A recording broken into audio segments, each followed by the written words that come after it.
Ano to research nila man? Dok namin ito sa process nila, no? Chill lang, doka laid back. But ang sa before, itong mga alumni, ito lang. Doka sa dyan, no? Saan ba itong na-remember? Ay!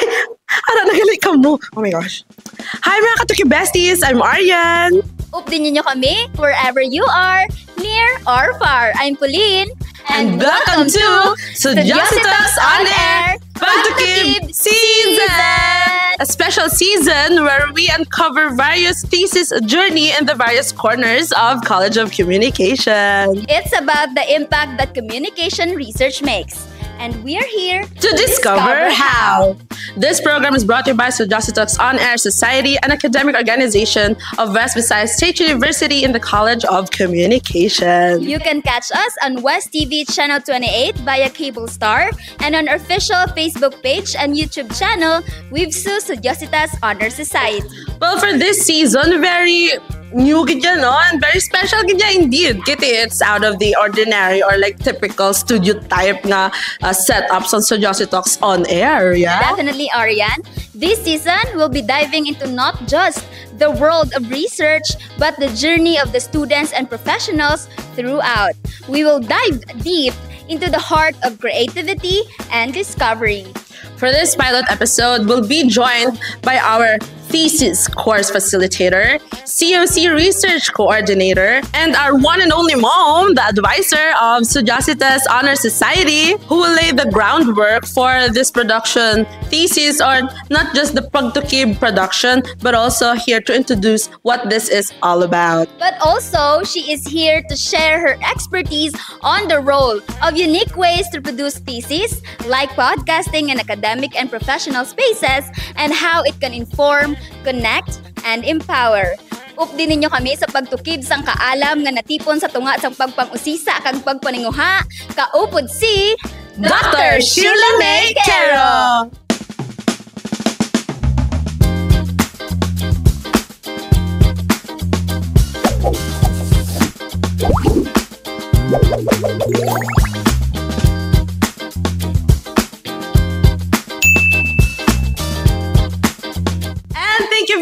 Ma'am, for being here, no? Of course. First episode sa new season na naman sa aton nga Sudyositas On Air Pagtukib Season.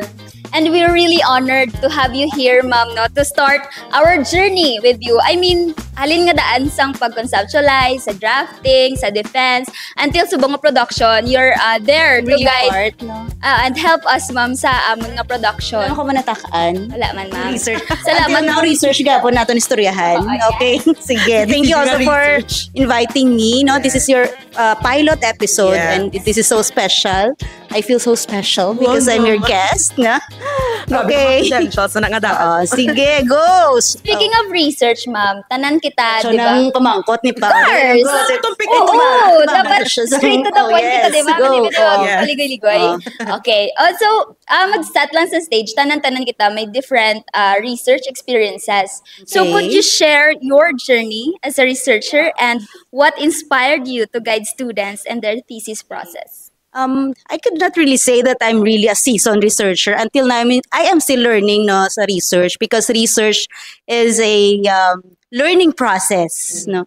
But though amo na nang gusto ko nga niche in going into teaching, so nakita ko na bala sa una from script writing, tapos nakita ko, oh, research, no, dako ang potential sa research. That's why when the load was given to me decades ago, pag-start sa research, nakita ko, mauti siya at itudlo. Kasi syempre, kinanglan mo idan, no? Pero nakita ko siya bala nga, oh, damo siya galing nga pwede ma-help sa community. No? Especially now nga nag-evolve na ang research, and we are going, yung vision bala sa yung West is a research university. So timing, need naton ang research.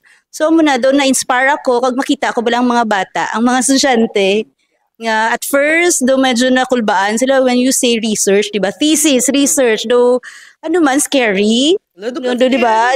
Ano feeling niyo sa una? So, gusto ta na nga ilain noon, no? Daw stigma, siya ba lang, oh, thesis na, hindi na ka graduate na, ano na ka mo, grabe na pulaw. Diba?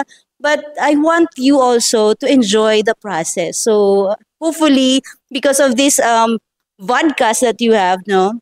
ma-communicate naton sa ilang research is fun. Yes, very. Humble, hindi ka tama. Wow. Ma'am, given na iya credentials. Wow.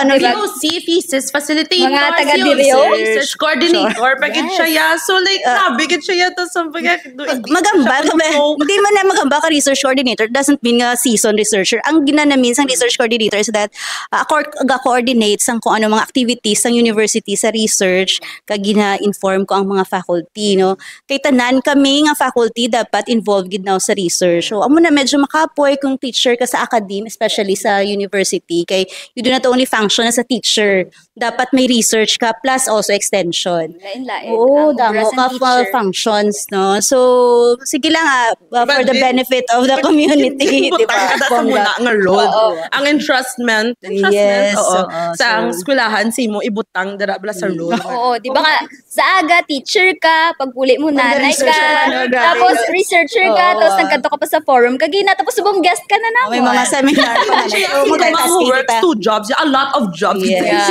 Yeah. So really Kabuhayan inspiring. showcase doon. Kinahanglan baka-baka gid kita, di ba? Yes, Para lang sa Pilipinas. Grabe. Sa Nation Pilipinas. Sa Pilipinas. Pilipinas.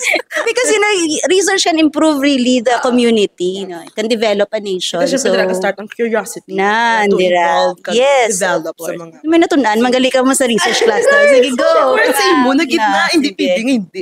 Oh. Saka very inspiring, kaya sang imo, yung mga advices and imo thoughts on that, ma'am. So, looking back, and doon nakapang background check kami sa imo, Wow. wala. Naging investigador, gani. Oo. Kabati, kami nakakadto ka kuno sa Taiwan. Oh. What was that for? About research? Wow. Nag-ano ka dito? Nagano ako, naglagaw-lagaw. Yes. Actually, that was in 2017. So, I'm just really fortunate no, nga nakapasar ko sa research fellowship sa Taiwan. So, it's 9 months to siya nga dito ako nagstay. Nag-submit lang ako sa proposal. Tapos, ang proposal ko pa na bala, though love ko, it's also a production. But it's a producing a storybook for children. Look, okay. So, makadto ako dito. Tapos, maano ako, i-experience ko ang Taiwan. And then, write ako book no stories about that. Though sadya kay you have I met a lot of course a lot of people different from different cultures, different countries, no. So may global connection man. So masadya siya kag mula na layo ka sa pamilya mo. Di ba? OFW ka. Oh, naging OFW. Amo ni galing feeling sa OFW. So naintindihan ko na gali ang mga feelings sa mga kabataan kag ang mga ginikanan nga layo sa pamilya. Although when you say Taiwan, lapit man lang actually no. Isam lang na oras ang biyahe. Pero ang going back sa experience nga to, masadya siya kay wala lang kong nga research gid dito, no?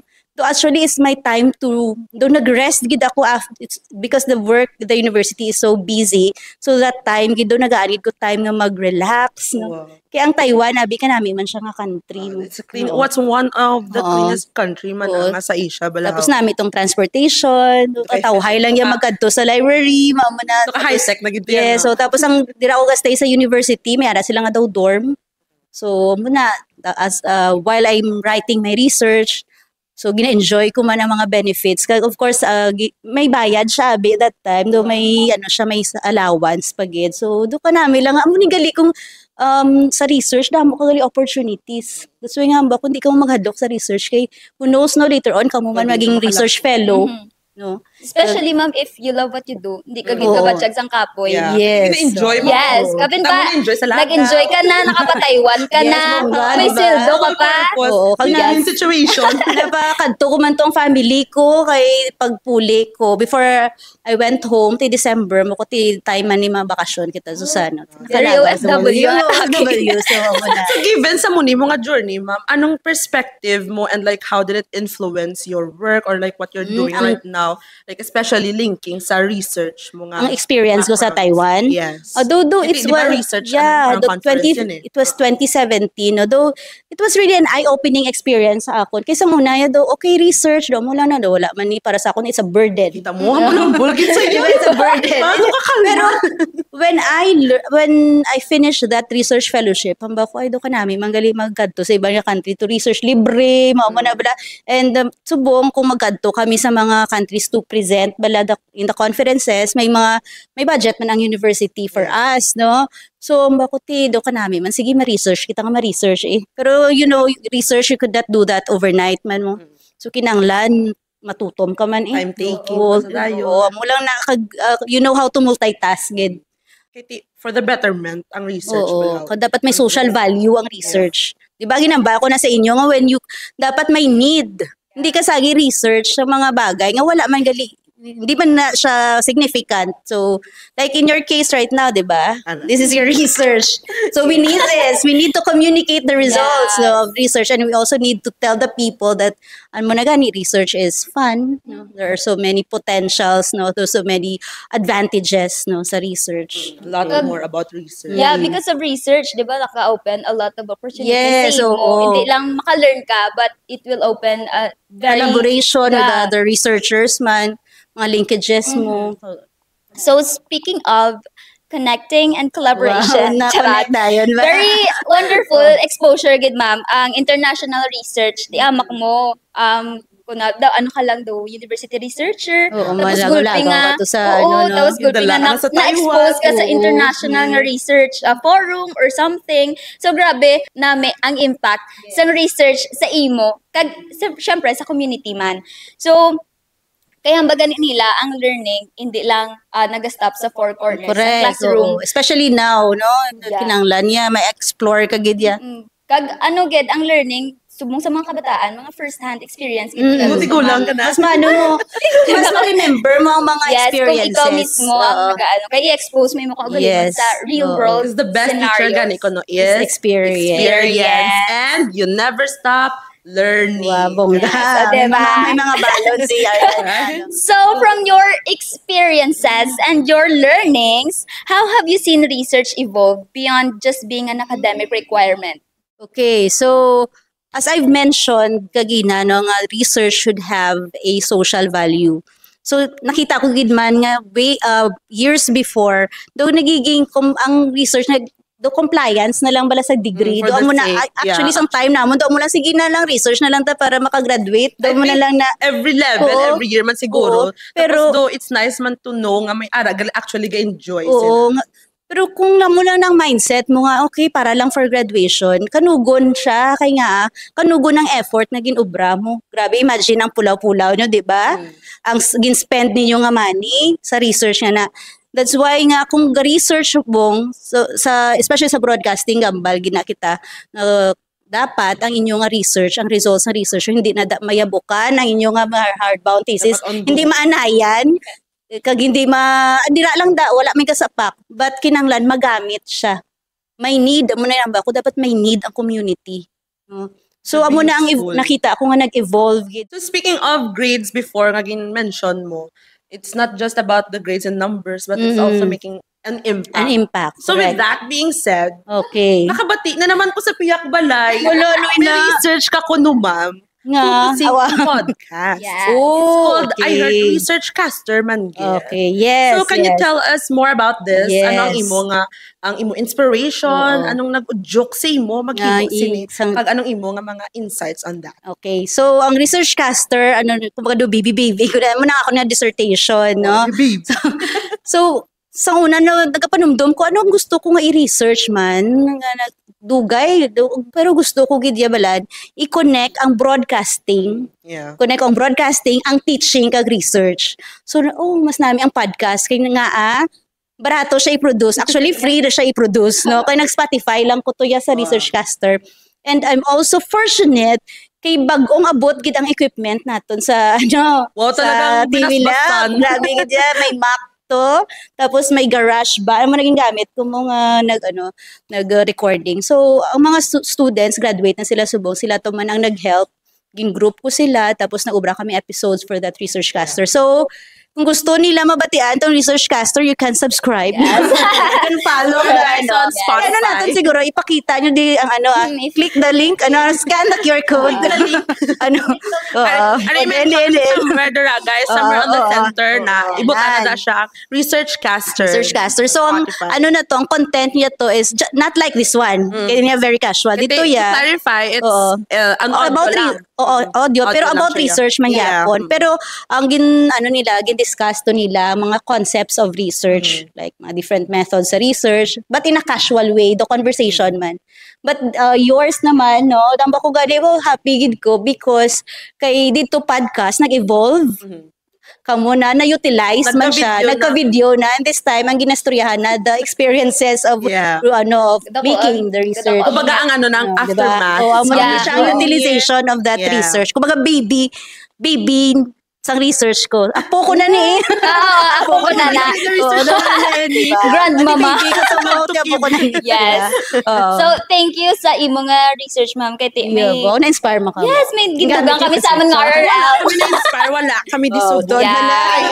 Kung wala ang research ni Ma'am Sheila, wala kami disubong. Wala sa sang mga apo. Follow na sa Spotify. Blablabla si ma'am. Sa pakaw nyo na ako. Malingaw ka man mo, mamati ka sa podcast ni ma'am. Asang research hindi man actually, hindi ako to ang mga voices.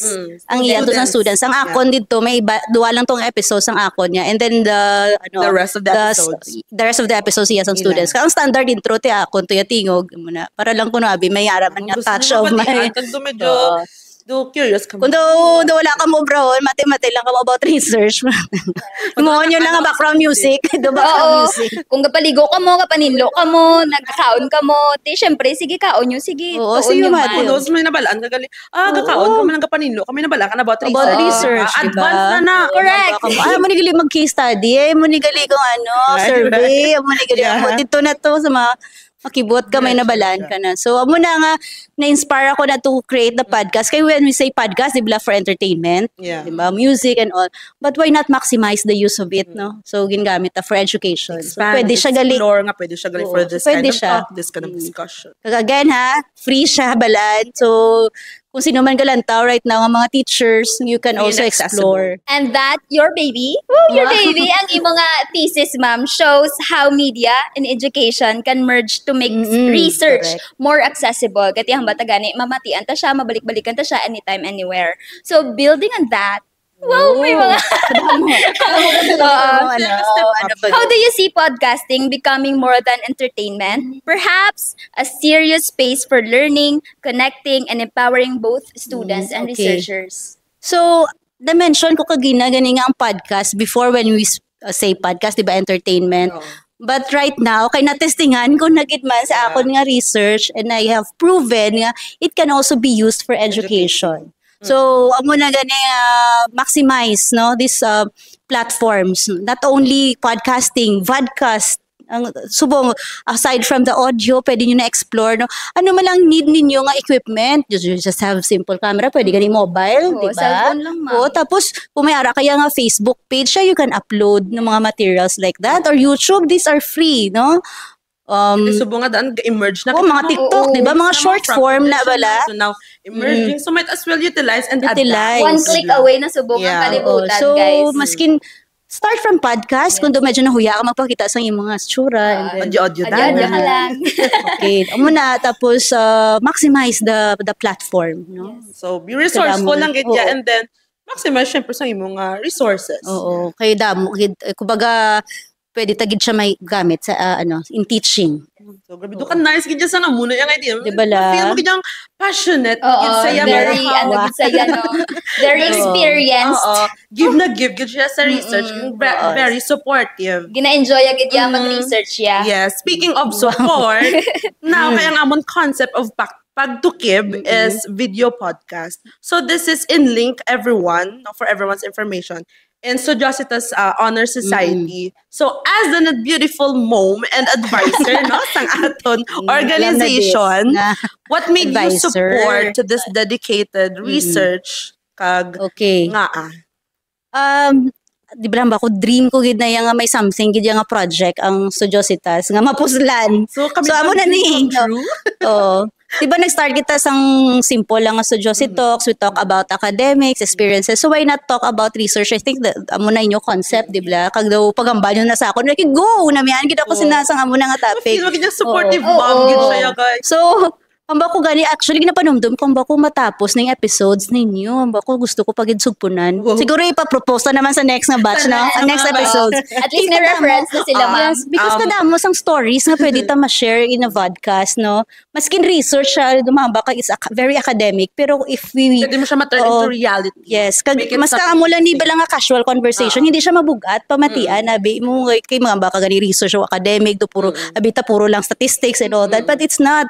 No, so yeah, basically amo na ang point sang sini everyone, this is the point of everything. Nga research is not just all about academic. Hindi lang siya about data analysis, data gathering, syempre experiences man behind sa ginpabind ta nga libro nga thesis there are nga stories book, behind may that. stories behind that book. Yes. Diba? Kaginam lang using this creativity, innovative mga ways to explore pagid sang just the papers is the word. Pero sinibla ang inyo nga papel nga ni nakita ko gid ang inyo nga mga thesis ba, mga draft nyo. Mga thesis na siya, guys. Oo. We will put that into the reality, no? Very great to know that Pagtukib grew out of that vision nga ga-support sang student research in a new engaging way. Kaya syempre amo na ganing objective ta. Ma-share taya sang about research, bali research within research ni sa guys. Pero mas pinaka-casual, deeper but casual. Deeper siya. Back, chill. So, speaking of broadcasting, so in what ways, ma'am, does Pagtukib continue the legacy? Katibalan man naton nga hindi lang kami ang first nga podcast, nga nag-podcast sa College of Communication. Pero kamang first nga podcast nga mo niya. Yan, panindugan nyo na. Video podcast. So, paano i-continue sang Pagtukib ang legacy of previous research education efforts while also bringing something new sa College of Communication? So, lang. Kung dapat tapuson ta niya na yung episodes ninyo and we will see, no? But I'm hoping gidi nga masugpunan ini siya. No? And we do not know kung ano pang next after the podcast, the vodcast. Ano pa gidayan ang next, no? Nga mga innovations. Yes. So whatever innovations we have, we will adapt that, of course. Especially kita pa sa College of Com na kung anong bago yung gina-adapt natin. And the culture of research will still continue, of course, no? Basi random mo lang na-click amon nga video podcast, guys. Tapos binabatian ka mga isa lang ka word. Tapos na-inspire ka mo, di ba? Di ba? So, click and subscribe na naman. Click and subscribe. Gusto ko maging research. Gusto ko man mag-video podcast, pero amo naman ni ho. So, Maski ni Salam na da ka tao, na basta na-inspire, it is a big impact already. It takes one to make an impact. Yes. Okay. Very natural. Kaya sang thoughts on that ni ma'am, no? Kahit wala siya naghatag. Isang definite kung ano, but she's open to the many possibilities. With that being said, no, sa mga na-intimidate sa thoughts of research and thesis, how would you help them to explain bala nga, ay, hindi siya burden? Paano mo sila okay. Relax lang. Tika, kamo na lang pamangkuton ko. Kay kamo sa natabo sa inyong research, do ma-research pa kamo liwat? Oo, ma'am. Pero production thesis, kaya tito na-enjoy namon mag-produce, ma'am. Okay, sige. Just like you, gusto mo namon mag-produce something. Kaya as long as ang research mo, significant siya, kag may value siya, hindi ka maghadlok sa research, no? So, muna nga kwaon, again, liwatong ko na naman kwaon ng stigma nga research is scary, no? It's not. Panumdumon mo nga, I will help the community, I will improve lives, no? Kumbaga, because of my research. Panumdumon is anong purpose mo? Yes, muna. Dapat intentional ka balaan sa mga ginabra mo, especially sa research. Dapat may ara ka nga gap nga nakita, kag i-address mo na ang gap. Kapin pa ko nabukbayin na imo nga thesis, parang, ay, salamat! Maluya ka mo pati bulsa. Oo, makatulog-tulog na ko mga 72 hours. Oo. Rewarding it siya. So with all this being said, ma'am, no, i-try ta lang insert nga ang about sa ethics. Like, paano mo siya ma-handle? Kaya very mo na gani at wide na ni sa mga ginapanghimo naton. So, paano ta na ang mga privacy na sa mga researchers, di ba? So, you have to be very careful, man, when you conduct research. Make sure nga nag-ask ka permission, no? So, damo kita sila sa mga steps, no? Nga biyara na kita committee nga pwede submit ka man na sa proposal mo para lang tawon nila kung anong steps nga obrahon mo. Just not only to protect the people nga mga example sa mga participants but also you as a researcher kinahanglan man protect ang self mo. So amo na ang importance ng research information ethic. Amo na nga right now hindi lang tabi kina-publish na naton mga research mo gina-communicate. So we will make sure nga wala kita may ginatapakan nga mga tao dira sa aton research. Ano subong ang digital footprint ano ba yun? No muna bala basi bala man ba sila so make sure nga sakto ang mga proseso nga ginobra ninyo. Pagbadulaan essence imo ma'am nga ginobra kung wala ethical standards. Kag dayon ginobra-obrahan mo lang dabi result. Mo na yan ba isa systematic process, no? Maya na lang niya, kay ga-produce kami, hindi kami mag-analyze. Dumasabat na lang kami sa questions. May gari mo lang na may mga kinanglan nyo pa mag-edit, di ba? Yes. Okay. Pero gina-enjoy mo naman, mama, nag-edit. You love it, di ba? Yes. Na-enjoy. Ito ka formal and very deep, ito ka seryoso. Seryoso ba lang? Di ba chill lang? So sa subong ta naman nga part, no? Let's have a little laid back and there lagi dyan ma-chill. Kaya fun games na diyaton himuon.